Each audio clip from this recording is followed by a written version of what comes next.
ஒரு காரை வைத்து இப்படியெல்லாம் மோசடி பண்ண முடியுமா அப்படின்னு தமிழகத்துக்கே ஒரு ஷாக் கொடுத்துருக்குது திருச்சியில் நடந்திருக்கக்கூடிய கார் மோசடி விவகாரம். ஒரு கார் 2 கார் கிடையாதுங்க. போலீசாரினுடைய கூற்றுப்படியே 45 கார்கள் வழக்கில் சிக்கியிருக்கு.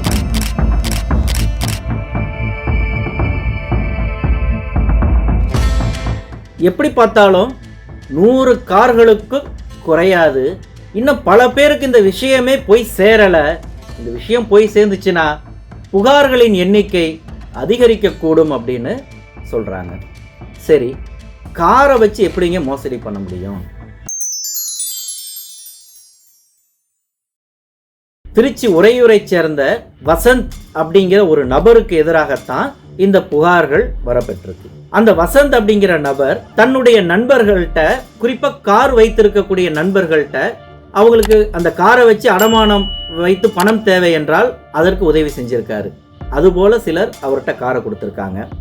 முன்னாடியே சொன்ன மாதிரி ஏதோ ஒரு ஆசையில காரை வாங்கி வச்சிருப்பாங்க. வீட்டில் கார் சும்மா தான் நின்றுட்டு இருக்கும். ஏதோ மாசத்துக்கு 1 முறை 2 முறை அவங்களுடைய தேவைக்கு அந்த காரை பயன்படுத்துகிற மாதிரி இருக்கும். இது போன்ற நபர்களை குறிவைத்து வீட்டில் கார் சும்மா தானே நிற்கிது, அந்த காரை என்கிட்ட கூட நமக்கு தெரிஞ்ச நண்பர்கிட்ட கொடுத்து டெய்லி வாடகைக்கு நம்ம விடலாம், அப்போ உனக்கு டெய்லி 1000 ரூபாய் கிடைக்கும்ல அப்படின்னு சொல்லி அந்த காரை வசந்த் வாங்கிட்டு போயிருக்கிறாரு. இது ஒரு ரகம். அப்புறம் திருச்சியை சுற்றி சினிமா படப்பிடிப்புகள் நடக்கிற தருணங்கள்ல, மச்சான் அங்கே ஒரு ஷூட்டிங் நடக்குது, ஒரு 10 கார் கேட்குறாங்க, உன் கார் ஃப்ரீயாக இருக்கா, ஒரு 2 நாளைக்கு கொடு, பேமெண்ட் வந்தோன்னே கொடுத்துடலாம் மச்சான் அப்படின்னு சொல்லி அப்படி ஒரு செட்டு காரை வாங்குறாரு. அதுபோல பல்வேறு நண்பர்கள்ட்ட பல்வேறு காரணங்களை சொல்லி வாங்கிய கார்களை எல்லாத்தையுமே குண்டூர் மாத்தூரை சேர்ந்த பால லோகேஷ் அப்படிங்கிற நபர்கிட்ட அடமானம் வைக்கிறார். இந்த இடத்துல வசந்திடம் பல்வேறு காரணங்களுக்காக காரை கொடுத்தவர்கள் எல்லாம் காரை திருப்பி கேட்குறாங்க. வசந்தால காரை திருப்பி கொடுக்க முடியல. பல்வேறு சாக்கு போக்குகளை சொல்றாரு. திடீர்னு தலைமறைவாயிடுறாரு. அப்போ அவரை தேடுறாங்க. போலீஸில் புகார் கொடுக்குறாங்க. போலீஸாரனுடைய விசாரணையில் பல்வேறு திடுக்கிடும் தகவல்கள் வெளியாகி இருக்குது. திருச்சி மாநகரத்தில் உறையூர் குற்றப்பிரிவு காவல் நிலையத்தில் ராம் பிரசாத் உறையூரை சேர்ந்தவர் 125 கீழ் 25 அப்படிங்கிற முதல் எஃப்ஐஆர் மார்ச் 15 அன்று பதிவாகுது. அதனைத் தொடர்ந்து தஞ்சாவூரை சேர்ந்த சரவணகுமார் அவருடைய புகாரின் அடிப்படையில் 127 கீழ் 25, திருவரம்பூர் கணேஷ் அவருடைய புகாரின் அடிப்படையில் 128 கீழ் 25, உறையூரை சேர்ந்த விஜயினுடைய புகாரின் அடிப்படையில் 129 கீழ் 25 அப்படின்னு 16 மார்ச் அன்று அடுத்தடுத்து 3 எஃப்ஐஆர்கள் வசந்துக்கு எதிராக பதியப்படுது. வசந்த் என்ன சொல்றாரு அப்படின்னு சொன்னா, நான் வாங்கிட்டு போன கார்கள் எல்லாத்தையுமே பாலலோகேஷ்ட தான் அடகு வச்சிருக்கிறேன் அப்படின்னு அவர் சொல்றாரு. இப்ப இந்த இடத்துல 2 தரப்பினர், அதாவது 2 நபர்கள் இந்த வழக்குல உள்ள வராங்க. ஒன்னு வசந்த். நேரடியா வசந்த் கிட்ட தன்னுடைய காரை கொடுத்தவங்க ஒரு ரகம். வசந்தனுடைய நண்பர்கள் வழியா வசந்துக்கு காரை கொடுத்தது ஒரு ரகம். வசந்த் அப்படிங்கிற நபர் யாருன்னு எனக்கு தெரியாது, அவருடைய நண்பர் மூலமா தான் இதை வாங்கி கொடுத்தேன் அப்படின்னு சொல்றது இன்னொரு ரகம். அடுத்தது பால லோகேஷ்.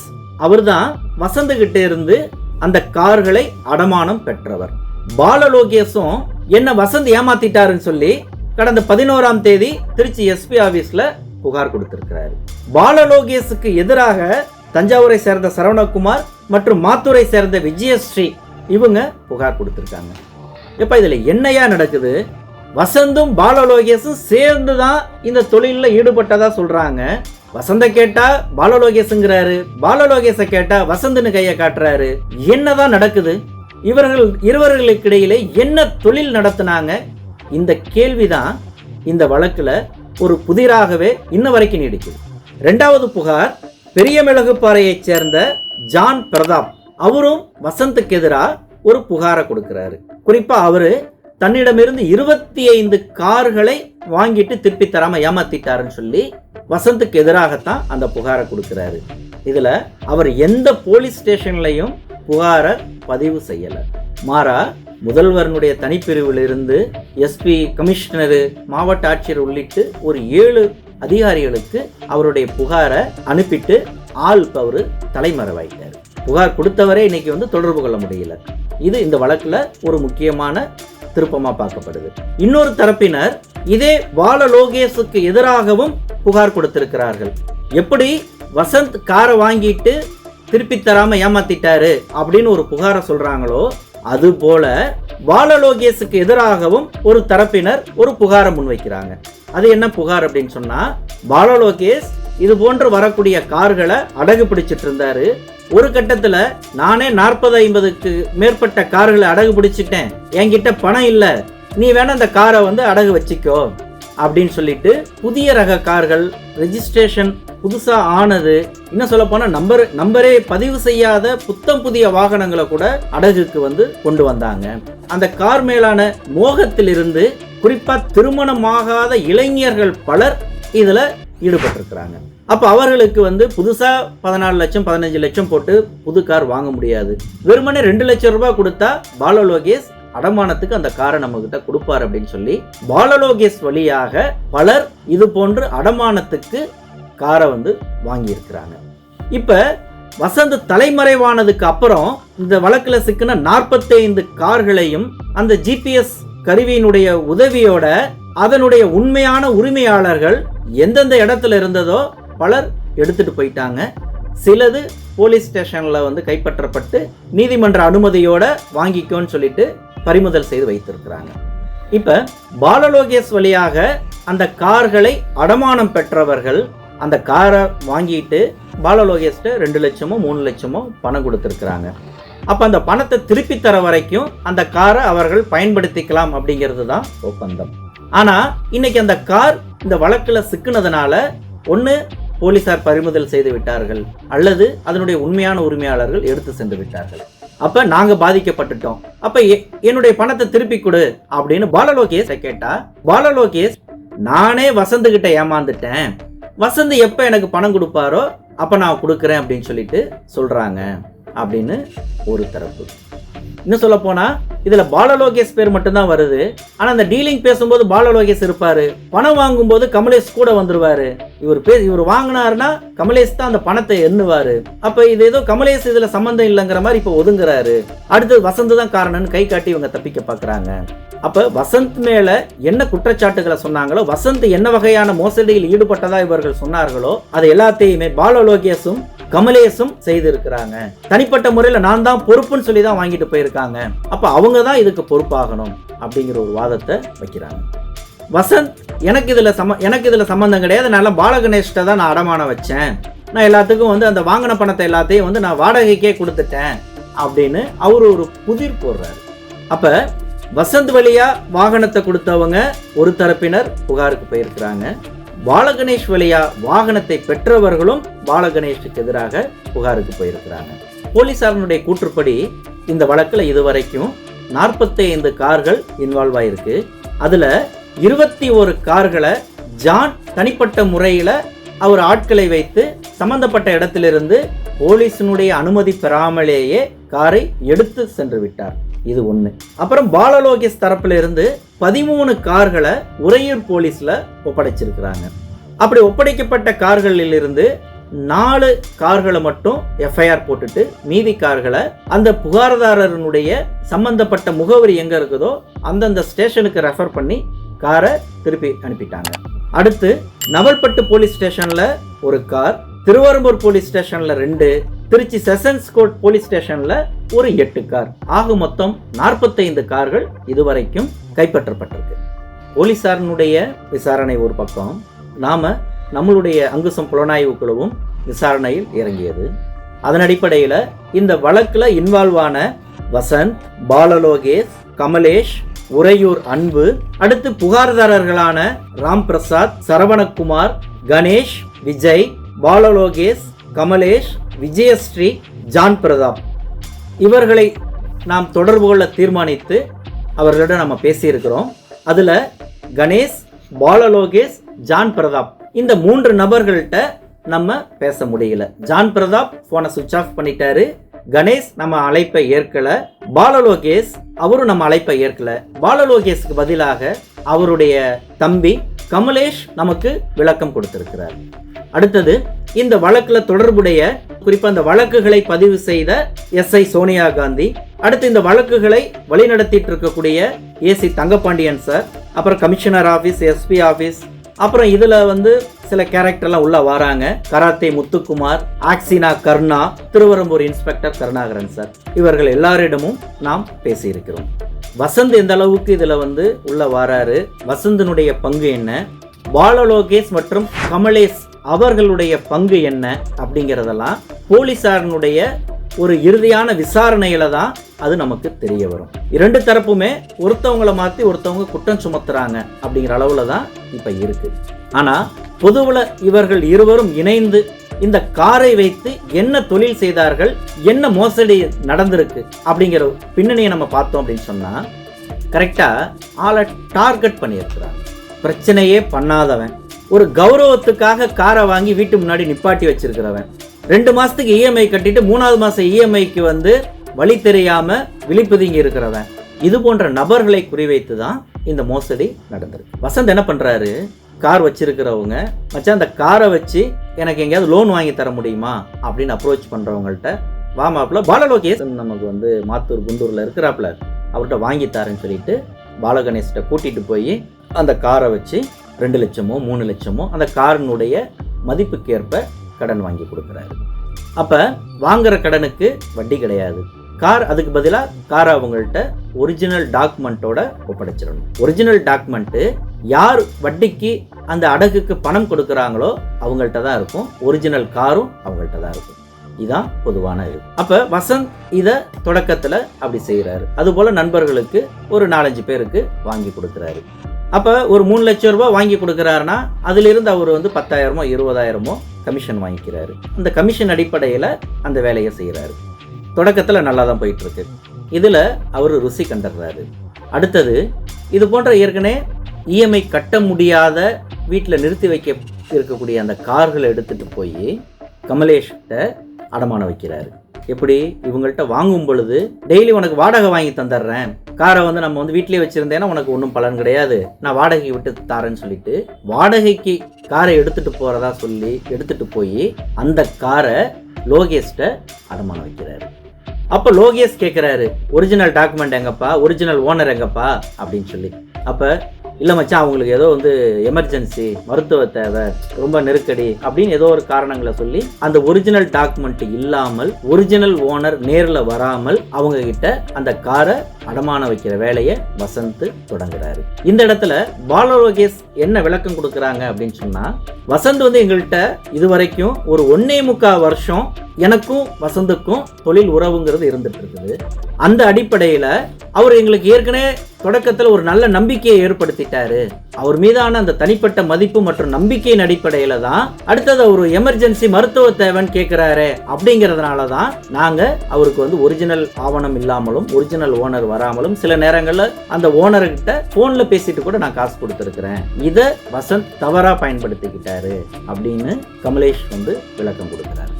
அப்ப இந்த இடத்துல தான் வாடகைக்கு எடுத்துட்டு போகிறதா சொன்ன வண்டிய வசந்த் அதனுடைய உண்மையான உரிமையாளருக்கு தெரியாமலேயே கமலேஷிடம் அடமானம் வச்சிடுறாரு. அந்த காசை வாங்கி அவர் செலவு பண்ணாரா என்ன பண்ணாருங்கிறது அடுத்த கேள்வி.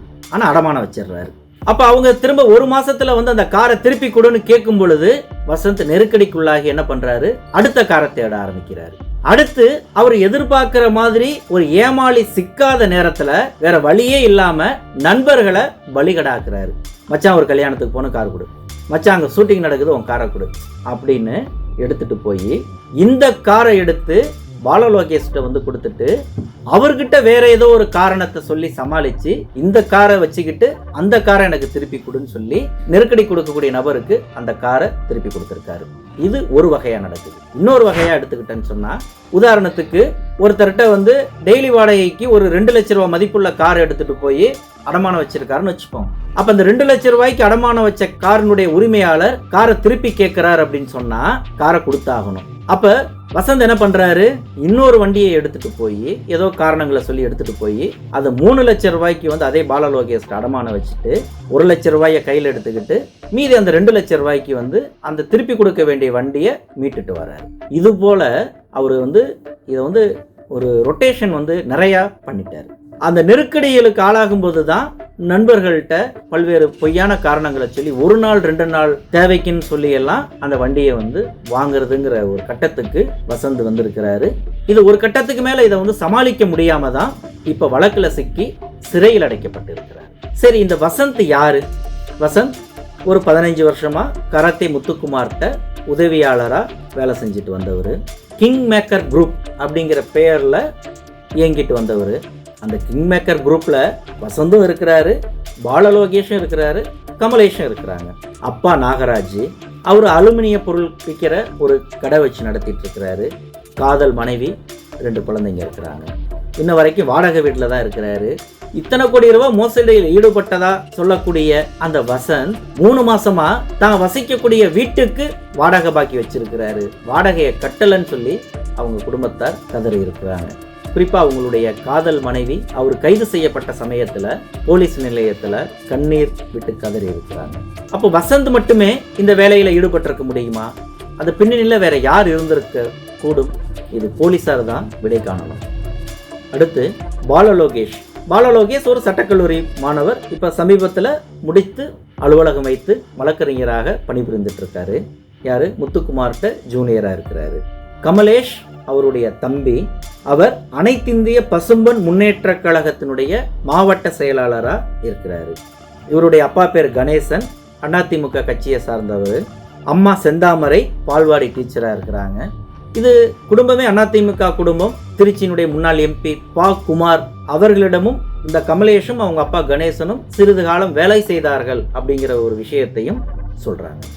இப்போ இந்த இடத்துல பாலலோகேஷ் திருச்சி எஸ்பி ஆபீஸ்ல தனது சகோதரர் கமலேஷுடன் சேர்ந்து ஒரு புகார் கொடுக்கிறான்னு சொன்னோம் இல்லையா? அந்த புகார்ல வசந்த் தன்னை ஏமாத்தி விட்டார் அப்படின்னு மட்டும் சொல்லாம இதற்கு பின்னணியில கராத்தே முத்துக்குமார் அப்படிங்கிற ஒரு வழக்கறிஞர் இருப்பதாகவும், குறிப்பா திருச்சி எம்பி சிவா அவருடைய பெயரை பயன்படுத்தி வசந்த் இந்த மோசடியில ஈடுபட்டிருப்பதாகவும் ஒரு பகீர் குற்றச்சாட்டை முன் வச்சிருந்தாங்க. அந்த குற்றச்சாட்டு தொடர்பா விளக்கம் அறிவதற்காக திருச்சி எம்பி சிவாவினுடைய மருமகனும் வழக்கறிஞருமான கராத்தே முத்துக்குமாரிடம் அங்குசம் சார்பில் நாம பேசணும். இந்த பிரச்சனையெல்லாம் வந்ததுக்கு அப்புறம் வசந்துக்கும் எனக்கும் சம்பந்தம் இல்லை அப்படின்னு சொல்லி ஒரு வீடியோ பதிவையும் அவர் வெளியிட்டதாகவும் குறிப்பிடுறாரு. வணக்கம் நண்பர்களே, இந்த பதிவு குறிப்பா யாருக்குன்னு பாத்தீங்கன்னா என்னை சார்ந்தவர்களுக்கும் என்னை தெரிந்த என் நெருங்கிய வட்டாரத்தில் இருக்கும் நண்பர்களுக்கு நான் தெரிவிக்கும் தகவல் என்னவென்று பாத்தீங்கன்னா, 15 வருடங்களாக என்னிடம் உதவியாளராக இருந்த வசந்த் என்பவர் வந்து பல லட்ச ரூபாய் மோசடி செய்து தலைமறைவாகிவிட்டார் என்பது குறிப்பிடத்தக்கது. ஆமாங்க, இவர் தான் வசந்த். என்னை சுத்தி இருக்க எல்லாத்துக்கும் நிறைய பேருக்கு தெரியும். நான் அடிக்கடி கூட என்னோட 2வது மனைவின்னு தான் சொல்வேன். என்ன ரொம்ப வருத்தமான விஷயம்னா, இது 15 வருஷமா எனக்கு தெரிஞ்சு கொஞ்சம் வருஷம் ஒழுங்கா தான் இருந்தாரு. 2 வருடமாக சில தேவையில்லாத பல விஷயங்கள் செஞ்சு ஏதோ கார் வாங்கி அடகு வைத்து இது மாதிரி ஏதோ மோசடி செஞ்சு ஒரு எனக்கு விவரம் தெரிஞ்சு ஒரு 55 காரு, ஒரு 1.5 கோடி ரூபா என்ன தகவல்லாம் வருது. இதுக்கும் எங்க குடும்பத்திற்கும் எனக்கும் எந்த சம்பந்தமும் இல்லைங்கிறதுக்காக தான் முக்கியமா இந்த பதிவு. அவர் மீது எந்த சட்டப்பூர்வமான நடவடிக்கை எடுத்தாலும் கிங் மேக்கர் குரூப்போ கராத்தே முத்துக்குமார் லா ஃபார்மோ இதுல சம்பந்தப்படாது என்பதை தெரிவித்துக் கொள்வதற்காக இந்த பதிவு. இது மாதிரி வேற யாராச்சும் வசந்த் ஏமாந்துருந்தீங்கன்னா கண்டிப்பா சட்ட ரீதியாக அனைத்து நடவடிக்கையும் எடுங்க என்று கேட்டுக்கொள்கிறேன். நன்றி, வணக்கம். அடுத்தது, வசந்த் தன்னைகிட்ட வரும்பொழுதே ஒரு பிரச்சனையோட தான் வந்தான். ஒருத்தனுக்கு 2 லட்சம் ரூபாய் காசு கொடுக்க முடியாம அவங்க மிரட்டினாங்க அப்படின்னு சொல்லிட்டு அதுலேருந்து காப்பாத்துங்கன்னு சொல்லிட்டு தான் என்கிட்ட வந்தாங்க. அப்போ அந்த பிரச்சனையை நான் தீர்த்து வச்சேன். அதிலிருந்து என்னுடைய வந்து பயணிக்க ஆரம்பிச்சிட்டான். இந்த விவகாரம் எல்லாம், இந்த கார் விவகாரம் இதெல்லாம் தெரிஞ்சதுக்கு அப்புறம் தான் எனக்கே பல விஷயங்கள் புரிய வந்தது. என்னையும் ஏமாத்தி பல லட்சங்களை வந்து ஏமாத்தினது பின்னர் தான் எனக்கே தெரிய வந்தது. அதிலிருந்து தான் அவனுக்கு எனக்கு சம்பந்தம் இல்லை அப்படின்னு சொல்லிட்டு நான் ஒதுக்கி வச்சுட்டேன். அடுத்தது, இந்த புகார் சொல்லக்கூடிய கமலேஷ் ஆகட்டும் அல்லது பாலலோகேஷ் ஆகட்டும், அவர்களுமே வசந்தோடு சேர்ந்து ஒரே குட்டையில் ஊர்ன மட்டைங்க தான். இந்த பாலலோகேஷ் பிஎல் இறுதி ஆண்டு படிக்கும் போதே என்னுடைய அலுவலகத்துல இன்டர்ன்ஷிப் பண்ணாப்புல, என்னுடைய உதவியாளரா தொடர்ந்தாப்புல, என்னுடைய அலுவலகத்தினுடைய ஒரு கிளை அலுவலகமாகத்தான் பாலகணேச வைத்து ஒரு தனி அலுவலகமே நான் வந்து வைத்து கொடுத்தேன். அடுத்து பாலலோகேஷ் சொல்லிதான் என் தம்பி ஒருத்தன் இப்படி இருக்கிறான், உங்ககிட்ட வேலைக்கு வாரேன்னு சொன்னான். அவன் அறிமுகப்படுத்தி தான் இந்த கமலேஷ் அப்படிங்கிற நபரையும் என்னுடைய உதவியாளரா நான் வச்சுக்கிட்டேன். என்கிட்ட குறிப்பிட்ட காலம் கமலேஷும் உதவியாளரா வேலை செஞ்ச பையன்தான்.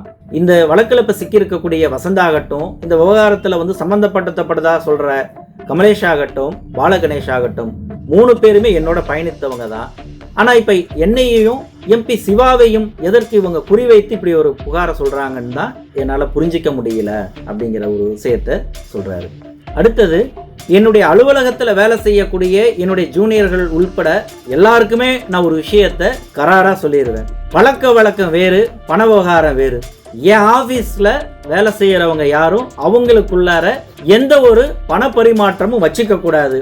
அப்படி வச்சுக்கிட்டு அதுல ஏதாவது சிக்கல்னு வந்ததுன்னா அதுக்கு நான் பொறுப்பு இல்லைன்னு கராரா நான் எப்பயுமே நான் சொல்லிடுவேன். அதை மீறி இவங்க 2 பேருமே எனக்கு தெரியாம இந்த விஷயத்த பண்ணணும்னு சொல்லி இப்ப அவங்க சிக்கி தவிக்கிறாங்க அப்படிங்கிற விஷயத்த கராத்தே முத்துக்குமார் தெரிவிக்கிறார். இதை ஒரே லைன்ல சொல்லணும்னா, இவங்க 3 பேர்த்துக்கும் வாழ்க்கையை கொடுத்ததை நானு, இவங்க என் வாழ்க்கையை கெடுத்துட்டு போயிட்டாங்க, அவ்வளவுதான் சொல்ல முடியும். இதுக்கு மேல ஒன்றும் சொல்றதுக்கு இல்லை அப்படின்னு சொல்றாரு. இந்த வழக்குல ஒரு முக்கியமான கிளைக்கதை. புகார் கொடுத்துட்டு கொடுத்த புகார்தாரரே யாருன்னு கண்டுபிடிக்க முடியாத அளவுக்கு தலைமறைவானார் இல்லையா? அதுவும் 25 கார்களை சேஃபா தூக்கிட்டு தலைமறைவானது ஜான் பிரதாப். அவரு ஆக்சினா ஹூண்டாய் அப்படிங்கிற திருச்சியில இயங்கக்கூடிய ஒரு பிரபலமான ஒரு நிறுவனத்துல சேல்ஸ் எக்ஸிக்யூட்டிவா வேலை செஞ்சவர். அவரை பத்தி என்ன சொல்றாங்கன்னு சொன்னா, அவரு தன்னுடைய நண்பர்கள் ஒரு 20 பேர்த்துக்கிட்ட வெறும் ஆதார் கார்டையும் பேன் கார்டையும் கொடுமச்சான், என்னுடைய ஆக்சினா கம்பெனில உனக்கு நான் கார் போட்டு தரேன், கையில காசு இருந்தா 50,000 ரூபாய் முன்பணம் கொடு, இல்லைன்னா அதையும் நான் போட்டு நான் உனக்கு வாங்கி தரேன் அப்படின்னு சொல்லி வெறும் 50,000 ரூபாய் டவுன் பேமெண்ட் கட்டி காரை எடுத்து தனது நெருங்கிய நண்பர்கள் ஒரு 20 பேர்த்துக்கு கொடுக்கிறாரு. அவங்களுக்கு கார் தேவையே கிடையாது, அது நல்லாவே தெரியும். அப்படி கார் வாங்கினாலும் அவங்களால மாசம் EMI கட்ட முடியாது, அதுவும் ஜான் பிரதாப்புக்கு தெரியும். ஆனாலும் அவர் என்ன பண்றாரு அப்படின்னு சொன்னா, நீ ஆதார் கார்டையும் பேன் கார்டையும் மட்டும் கொடு, மற்றதெல்லாம் நீயே பாரு, நான் என்ன பண்றேன் அப்படின்னு சொல்லிட்டு வாங்குறாரு. அதே ஆக்சினாவில் கார்களை நண்பர்களுடைய பெயர்ல பதிவு பண்ணி கார் எடுத்துறாரு. அந்த புதுசா எடுத்துட்டு போன காரை அப்படியே எடுத்துக்கிட்டு வசந்த கூட்டிக்கிட்டு பால லோகேஷ்ட போறாங்க. எல்லாமே புத்தம் புது கார்கள். பெயருக்கு அந்த காரை வாங்கணும்னு ஆசைப்பட்ட நபர்களுக்கு 2 நாள் 3 நாள் ஓட்ட கொடுத்தாரா கொடுக்கலையாங்கிறதெல்லாம் தெரியாது. பால லோகேஷ் சொல்றாரு, எங்கள்கிட்ட பல கார்கள் ஃபார் ரெஜிஸ்ட்ரேஷன் அப்படின்னு ஸ்டிக்கர் ஒட்டின கார்களே வந்திருக்குது, வாங்கி 10 நாள் ஆன கார்களே எங்களுக்கு வந்திருக்கு அப்படின்னு சொல்றாரு. அப்ப அது போல புத்தம்புது கார்களை கொண்டு போய் ஒரு 3 லட்சம் ரூபாய்க்கு அடமானம் வைக்கிறாரு. உதாரணத்துக்கு அவர் 20 பேத்துக்கு அந்த காரை வாங்கி கொடுத்தாரா 5 பேத்துக்கு கொடுத்தாராங்கிறத நம்ம உறுதிப்படுத்த முடியாது. இது ஒரு தரப்பினர் ஜானை பத்தி சொல்லக்கூடிய ஒரு ஸ்டோரி. ஒரு 10 கார்னே நம்ம வச்சுப்போம். அப்ப 10 கார் அந்த மாதிரி நண்பர் பெயர்ல போடுறாரு. 10 காருக்கும் அவர் முதலீடு செய்ய இருக்கிறது வெறும் 5 லட்சம். ஒரு காருக்கு 50,000. 5 லட்சம் ரூபாய் இன்வெஸ்ட் பண்ணி நண்பர்கள்ட்டேருந்து 10 ஆதார் கார்டு பேன் கார்டை வாங்கி 10 காரை வாங்கி அந்த 10 காரையும் லோகேஷ்ட வசந்த் வழியாக லோகேஷ்ட அடமானம் வைக்கிறாரு. ஒரு காருக்கு 3 லட்சம் வாங்குறாரு. அந்த 3 லட்சம் வாங்கும் பொழுதே வசந்த் தன்னுடைய கமிஷனாக 30,000 எடுத்துக்கிறாரு. மீதி 2,70,000 ஜான் கிட்ட கொடுக்கிறாரு. ஜான் தனக்கான கமிஷன் 50,000 எடுத்துக்கிறாரு. அந்த காருக்கு முன்பணம் 50,000 இவரு போட்டிருந்தாருன்னா அந்த 50,000 சேர்த்து எடுத்துக்கிறாரு. முடிஞ்சதா? மீதி இருக்கிற பணத்தை யார் பேர்ல கார் வாங்கினாங்களோ அந்த நபர்கிட்டயுமே கொடுத்து ஓ அக்கௌண்ட்ல போட்டுரு, மாசம் EMI வந்தா இதுல இருந்து நீ கழிச்சுக்க. அப்போ உனக்கு நான் கணக்கு பண்ணி 6 மாசம் EMIக்கான காசு உன் கையில கொடுத்துருக்கேன், 5 மாசம் EMIக்கான காசு உன்கிட்ட கொடுத்துருக்கேன், 10 மாசம் EMIக்கான காசு கொடுத்துருக்கேன்னு சொல்லி இப்படி ஒவ்வொரு நபர்களிடமும் தனக்கான கமிஷனை வாங்கிக்கிட்டு அந்த காசை கொடுத்துருக்காரு. இதுல என்ன ஒரு விசித்திரன்னு நினைக்கிறீங்களா? ஜானுடைய பிளான் மாஸ்டர் பிரைன் என்ன அப்படின்னு சொன்னா, 50,000 ரூபாய்க்கு காரை வாங்குறோம், இந்த மாதிரி கொடுக்குறோம், காசை வாங்குறோம், கொடுத்தாச்சு, உனக்கு ஒரு 5 மாசத்துக்கு EMI பிரச்சனை இருக்காது. அதுக்கப்புறம் அந்த காரை நமக்கு வாடகைக்கு கொடுத்துருக்குறோம், அது மாசம் 30,000 சம்பாரிச்சு கொடுக்கும். அந்த 30,000 வச்சு நீ மாசம் 20,000 25,000 நீ EMI கட்டினாலும் உனக்கு லாபம்தான். அப்ப அந்த காரு ஓடக்கூடிய அந்த வாடகை பணத்திலிருந்தே அந்த காருக்கான டியூ முடிஞ்சிடும், அதுக்கப்புறம் கார் உனக்கு சொந்தமாகிடும் அப்படிங்கிற ஒரு ஆசையை காட்டி தான் இந்த வேலையை ஜான் செய்திருப்பதாக சொல்றாங்க. அந்த அடிப்படையில தான் குறிப்பா அந்த ஆக்சினா ஹூண்டாயிலிருந்து மட்டுமே 25 கார்கள் அவருடைய நண்பர்கள் சர்க்கிள்ல இருந்து பால லோகேஷ்ட அடமானம் வச்சு காசு வாங்கியிருக்கிறாங்க. இந்த வழக்குல சிக்கி வசந்த் தலைமறைவானதுக்கு அப்புறம் அந்த கார்கள்ல ஜிபிஎஸ் கருவிகளை பொருத்தி தூக்கிட்டாங்க. இன்னும் சொல்லப்போனா அந்த ஜிபிஎஸ் கருவி பொருத்தினதே ஒரு கிரைம் ஸ்டோரி லெவலுக்கு வந்து சொல்றாங்க. இப்ப வச்ச கார்கள் எல்லாமே புதிய கார்கள் இல்லையே, அடமானம் வச்சிருந்தாலுமே. அப்ப ஒரு 3 லட்சம் ரூபாய்க்கு வச்சிருந்தா 3 லட்சம் ரூபாயை என்னைக்கு திருப்பி கொடுக்கறானோ அன்னைக்கு தான் அந்த காரை திருப்பி கொடுக்கணும். இதுதான் ஒப்பந்தம். ஆனா இந்த இடத்துல சின்ன ஒரு கவனிக்க வேண்டிய விஷயம் என்ன வருதுன்னா, எல்லாமே புது காரு.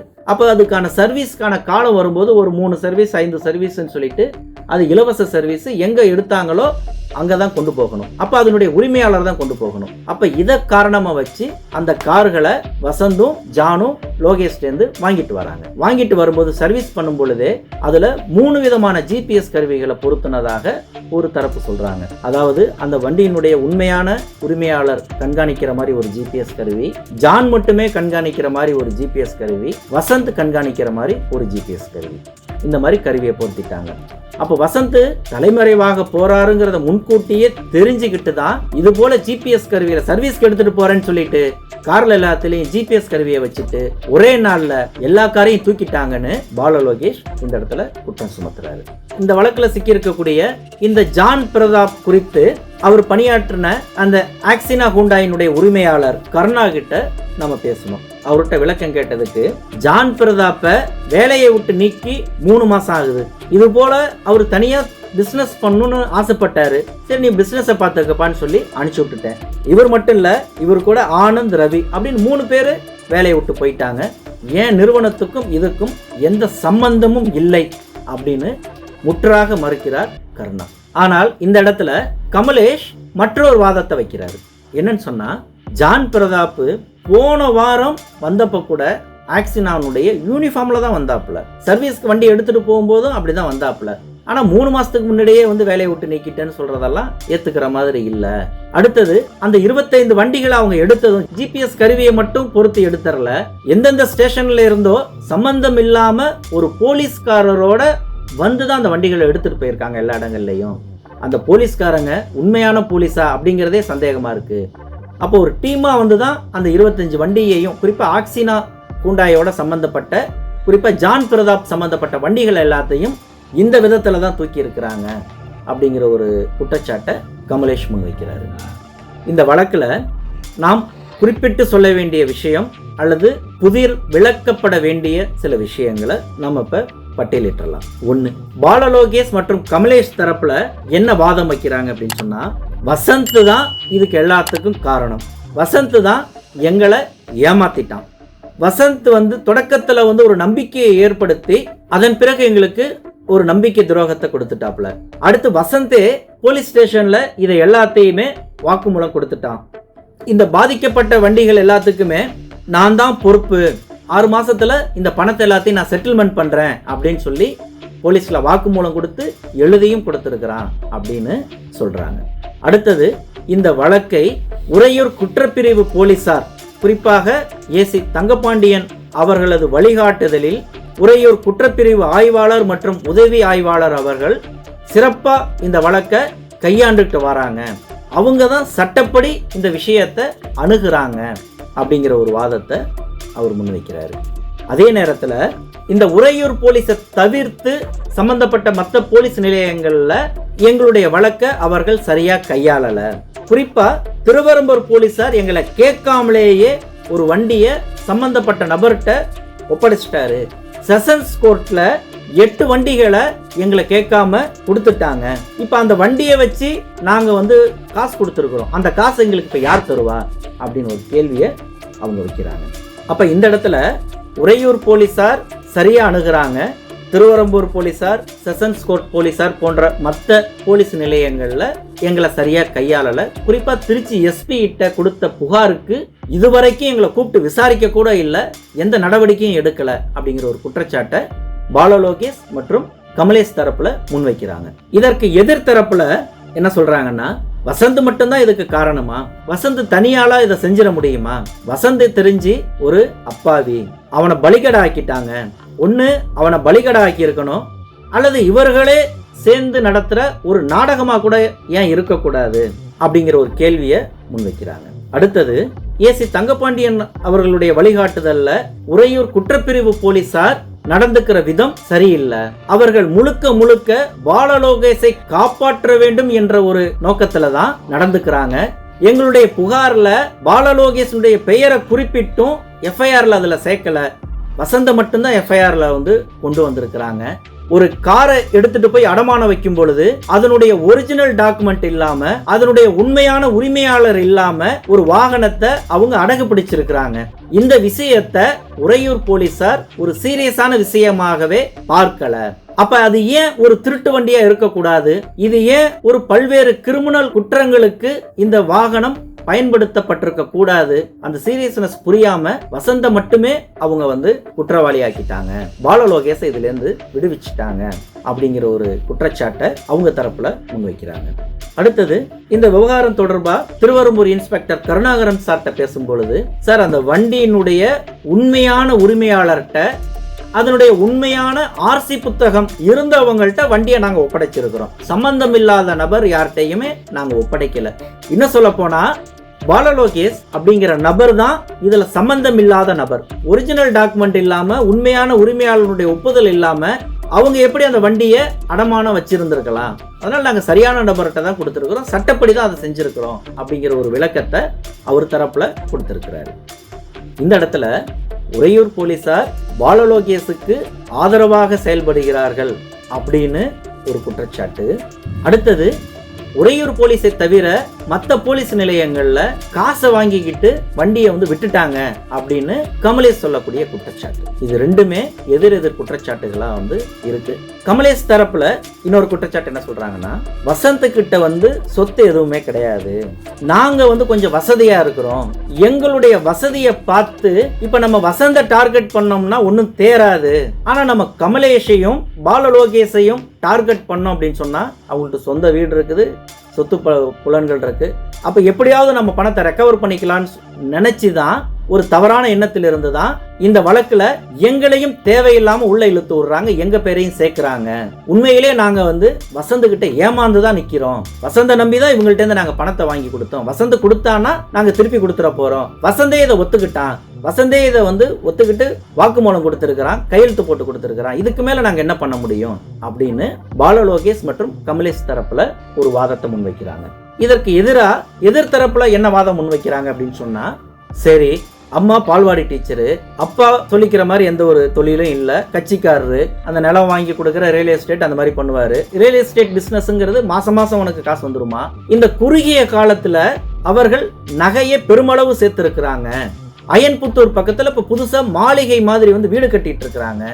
அவங்க ஒரு ஃபைனான்ஸ் நிறுவனம் நடத்திட்டு இருக்கிறாங்கன்னு சொன்னாலுமே அது வழியாக மட்டுமே அவங்க இவ்வளவு தூரம் சம்பாரிச்சிட்டாங்களா? அவருடைய வழக்கறிஞர் தொழிலை மட்டும் வச்சுக்கிட்டு இப்பதான் முடிச்சுட்டு வந்தாப்புல, அதுக்குள்ள இவ்வளவு சம்பாதிச்சுட்டாங்களா? அப்ப எங்க கிட்ட இருந்து வாங்கின காசு தானே இதெல்லாம், அவங்க தானே சொல்லி வாங்கினாங்க. வசந்த் ஏமாந்துட்டாங்க அப்படின்னு சொன்னா அது அவங்களுடைய பொறுப்பு. அப்ப எங்கள்கிட்ட இருந்து காசு வாங்கினது இவருதாங்கிறப்ப இவருதான் தனிப்பட்ட முறையில பொறுப்பெடுத்துக்கிட்டு எங்களுக்கு பணத்தை திருப்பி தரணும் அப்படிங்கிற ஒரு வாதத்தை வைக்கிறாங்க. நிறைவாக, என்னதான் வசந்த், பாலலோகேஷ், கமலேஷன் சொன்னாலும் மக்களினுடைய அந்த பேராசை அப்படிங்கிறது தான் இதுல பிரதானமா இருந்திருக்குது. குறிப்பாக திருச்சியில் நடைபெற்றிருக்கக்கூடிய இந்த சம்பவம் அப்படிங்கிறது ஒரு வகை மாதிரி தான். திருச்சியில மட்டும் இல்லை, இதே பாணியில தமிழகத்தின் பல்வேறு இடங்கள்ல இதுபோல கார்களை வைத்து மோசடி செய்திருப்பதாக பல்வேறு காவல் நிலையங்கள்ல வழக்குகள் பதிவாயிருக்கு. குறிப்பா சென்னையில ஓலா, உபேர் போன்ற தனியார் நிறுவனங்கள்ல இதுபோல கார்களை அட்டாச் செய்வதாக கூறி கார்களை வாங்கி மோசடி பண்ணியிருக்கிறாங்க. அடுத்து திருநெல்வேலியில நீங்க எடுத்துக்கிட்டீங்கன்னா இதே போல ஒரு தனியார் நிறுவனத்துல கார்கள் தேவைப்படுது அப்படின்னு சொல்லி, அதுவும் டீ போர்டு வண்டியா இருந்ததுன்னா ரேட் அதிகமா இருக்கும், அதனால ஓன் போர்டு வண்டியை தான் அவங்க கேட்குறாங்க அப்படின்னு சொல்லியே ஓன் போர்டு வண்டிகளை வாங்கி வாடகைக்கு விட்டிருக்க சம்பவமும் நடந்திருக்குது. இன்னும் சொல்ல போனா பெரும் தொழிலதிபர்கள் அல்லது கொஞ்சம் வசதி படைத்தவங்க அது போன்ற நபர்கள்ட்ட குறிப்பாக கார் மீதான மோகம் கொண்டவர்களை குறிவைத்து குறிப்பிட்ட ரக கார்கள் 11 மாத வாடகைக்கு ஒப்பந்த அடிப்படையில், அதாவது லீஸுக்கு கார் வாங்கி தரேன் அப்படின்னு சொல்லிட்டு மோசடியும் நடந்திருக்கு. அடுத்து இதுல யார் குற்றவாளி? நாம் வசந்த் தான் குற்றவாளி அல்லது பாலலோகேஷும் கமலேஷும் தான் குற்றவாளின்னு யாரையும் குறிப்பிட்டு சொல்வது நமது வேலை அல்ல. போலீசாரினுடைய விசாரணையிலேயே சில சிக்கல்களை நாம் சுட்டிக்காட்டி இருக்கிறோம். போலீஸுக்கு எதிராகவே காசை வாங்கிட்டு செய்யறாங்கன்னு ஒரு குற்றச்சாட்டு எழுந்திருக்குது. இது ஒரு சீரியஸான குற்றச்சாட்டு.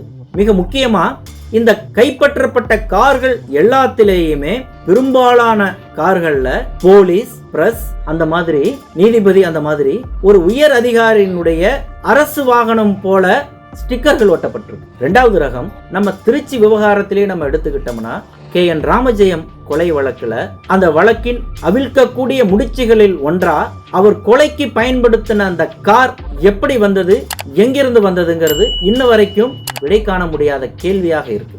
ஏன் இது போன்று அடகு பிடிக்கப்படக்கூடிய கார்கள் குற்ற சம்பவங்களுக்கு பயன்படுத்தக்கூடாது? இதன் பின்னணியில் வேற யாரும் இருக்கிறாங்களா அப்படிங்கிற ஒரு கேள்வியையும் இந்த விவகாரம் நம் முன் எழுப்பி இருக்கிறது. இந்த விவகாரங்களை எல்லாம் கணக்கில் எடுத்துக்கொண்டு பொருத்தமான ஒரு தீர்வை வழங்க வேண்டும் அப்படிங்கிறது தான் நம்மளுடைய எதிர்பார்ப்பா இருக்கு. நன்றி.